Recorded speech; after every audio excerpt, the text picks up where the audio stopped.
Wu Duowei, ama ng magandang babae sa mundok. Ang pamantayan ng magandang babae na itinakda ni Wu Duowei, mayroong 33 mga kondisyon sa pamantayan ng magandang babae. Ang isang babae na nakakatugon sa lahat ng mga kondisyon ay isang magandang babae. Isa, ang taas ay sa pagitan ng 1.64 metro at 1.70 metro. Dalawa, ang timbang ay sa pagitan ng 50 kilo at 60 kilo. Tatlo, ang laki ng susuk ay sa pagitan ng C at Y. Apat, ang anggulo sa pagitan ng tainga at mukha ay sa pagitan ng 170 degree at 175 degree. 5. Ang anggulo sa pagitan ng dalawang panig ng baba ay sa pagitan ng 100 degree at 115 degree. 6. Sa mukha, ang laki ng nunal ay sa pagitan ng 0 mm at 0.5 mm. 7. Ang lapad ng mata ay sa pagitan ng 1 cm at 1.1 cm. 8. Walang malukong linya sa itaas 3 mm sa itaas na dulo ng mata. 9. Ang distansya mula sa itaas na dulo ng mata sa kilay ay sa pagitan ng 1 mm at 2 mm mas malaki kaysa sa lapad ng mata. 10. Ang kilay ikiling paitaas sa pagitan ng 5 degree at 10 degree. 11. Ang distansya sa pagitan ng dalawang mata ay sa pagitan ng 3 mm at 6 mm mas malaki kaysa sa haba ng isang mata. 12. Ang lapad ng ilong ay sa pagitan ng 3 mm at 6 mm mas malaki kaysa sa haba ng isang mata. 13. Ang lapad ng bibig ay sa pagitan ng 0 mm at 5 mm mas maliit kaysa sa distansya sa pagitan ng dalawang irises.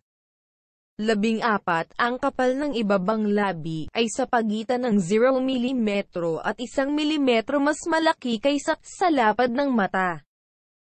15. Ang itaas na labi ay sa pagitan ng 1 mm at 3 mm mas payak kaysa sa ibabang labi. 16. Ang patayong distansya sa pagitan ng ibabang dulo ng ilong at ang itaas na dulo ng itaas na labi ay sa pagitan ng 1 mm at 2 mm mas malaki kaysa sa kapal ng ibabang labi. 17. Ang distansya mula sa ibabang dulo ng ibabang labi sa ibabang dulo ng baba ay sa pagitan ng 2 mm at 5 mm mas maliit kaysa sa distansya mula sa ibabang dulo ng ibabang labi sa ibabang dulo ng ilong.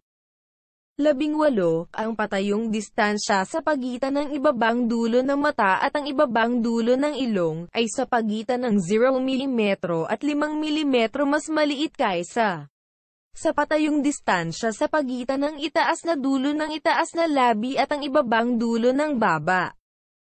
19. Ang patayong distansya sa pagitan ng itaas na dulo ng buhok linya at ang itaas na dulo ng kilay ay sa pagitan ng 0 mm at 5 mm mas maliit kaysa sa patayong distansya sa pagitan ng itaas na dulo ng mata at ang ibabang dulo ng ilong.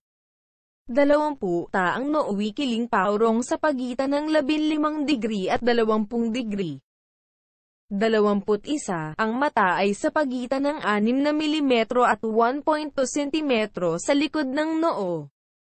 22. Ang interseksyon ng paalang na linya sa itaas na dulo ng mata at ilong ay sa pagitan ng 0 mm at 2 mm sa likod ng noo.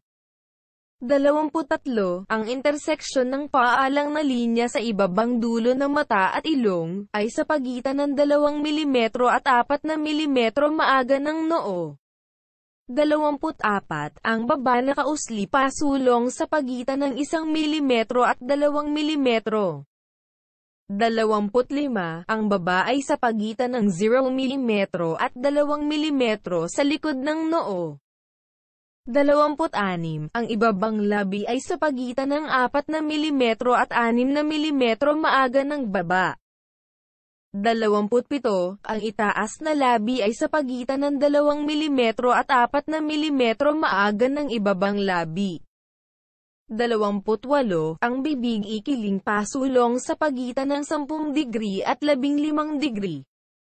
29. Ang anggulo sa pagitan ng ilong at bibig, ay sa pagitan ng 90 degree at 75 degree. 30. Ang ilong ay sa pagitan ng 1.3 cm at 1.6 cm maaga ng bibig. 31. Kapag tumatawa, ang nakalantad na bahagi, ay walang gilid sa itaas na dulo ng ngipin. 32. Kapag tumatawa, ang agwat sa pagitan ng nakalantad na ngipin, ay sa pagitan ng 0 mm at 0.5 mm.